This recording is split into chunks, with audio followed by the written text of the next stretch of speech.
ای زمانہ ای زمانہ ای زمانہ ای زمانہ،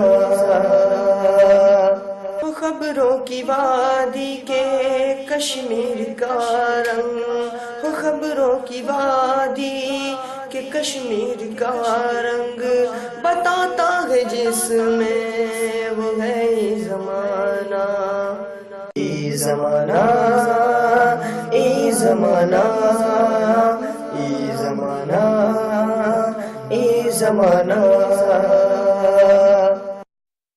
معزز ناظرین اکرام، بیک نظر میں آپ کا استقبال ہے۔ آئیے ایک نظر ڈالتے ہیں دن بھر کی اہم خبروں پر۔ شکاگو میں کتے کی سیر پر بحث باپ بیٹے نے ایک دوسرے پر گولی چلا دی۔ روس پر اقتصادی پابندیاں لگائی جا سکتی ہیں۔ امریکہ اوور بکنگ کے بعد مسافر کو گھسیٹ کر جہاز سے اتارا گیا۔ پاناما پیپرز شائع کرنے والے صحافیوں کے لیے پولیٹرز انعام۔ انڈین بحری جہاز آزاد مگر عملہ صومالی قزاقوں کے قبضے میں۔ دنیا بھر میں سزائے موت میں 37% کمی۔ شمالی کوریا کا امریکی بحری بیڑے کی تعیناتی پر سخت رد عمل۔ IPS افسر امیتابھ ٹھاکر سے متعلق نازیبہ الفاظ استعمال کرنے کے سلسلہ میں اعظم خان کے خلاف وارنٹ جاری۔ الیکٹرانک ووٹنگ مشینوں سے چھیڑ چھاڑ پر بہوجن سماج پارٹی کا یوم سیاہ۔ کیلیفورنیا فائرنگ کلاس میں بیوی کے قتل کے بعد کی خودکشی۔ کلبھوشن کو ہر حال میں انصاف دلانے کی کوشش کریں گے، راجناتھ سنگھ نے کہا ہے۔ نائجیریا میں فوج کی کارروائی میں بوکو حرام کے 57 ارکان ہلاک۔ ہندوستان کے بیٹے کو بچانے کے لیے جو کچھ بھی کرنا پڑے گا وہ کیا جائے گا، آج سشما سوراج نے کہا۔ روہنگیا مسلمانوں کے ہندوستان میں پناہ لینے کے معاملے پر حزب اقتدار اور حزب اختلاف آمنے سامنے۔ بریلی میں سڑک حادثہ میں ایک ہی کنبہ کے 3 افراد ہلاک، چوتھے کی حالت نازک۔ ہندوستان ہمارا گرو اور تبتی اس کے چیلے ہیں، آج دلائی لاما نے ایسا بیان دیا ہے۔ اسٹاک ہوم ٹرک حملہ، ملزم نے اعتراف جرم کر لیا۔ ممبران پارلیمنٹ نے کلبھوشن کو سزائے موت سنائے جانے کے معاملے پر پاکستان کی سخت مذمت کی۔ ایران کی اسلامی حکومت کو مفلوج کرنے کے لیے واشنگٹن پوسٹ کے ٹرمپ کو 2 مشورے۔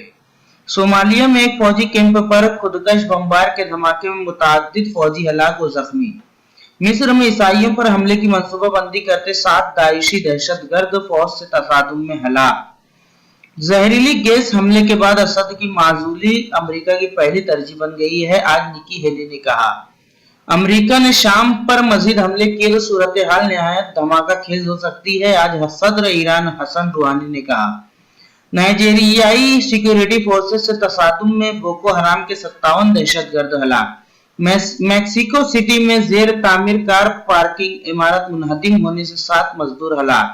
الیکشن کمیشن نے اننت ناگ لوک سبھا ضمنی چناؤ 25 مئی تک مؤخر کر دیے۔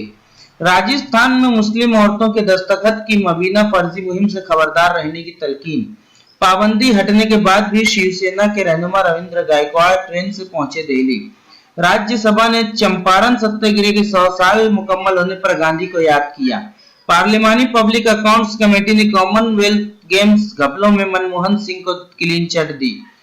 شام میں فضائی حملوں پر ٹرمپ کی ٹریزا مے اور انجیلا میرکل سے ٹیلی فونی بات چیت۔ اقوام متحدہ نے ملالہ یوسفزئی کو امن کا سفیر بنایا۔ وزیر اعظم نریندر مودی کا بجٹ اجلاس کی کامیابی پر اظہار اطمینان۔ اذلان شاہ میں شری جیش کریں گے ہندوستان کی قیادت، 4 نئے کھلاڑی ٹیم میں شامل۔ مضبوط سن رائزرز کے خلاف کل اعتماد کے ساتھ اترنا پڑے گا ممبئی انڈینز کو۔ تیسرے مقام پر رہے ہندوستان کے ارمان۔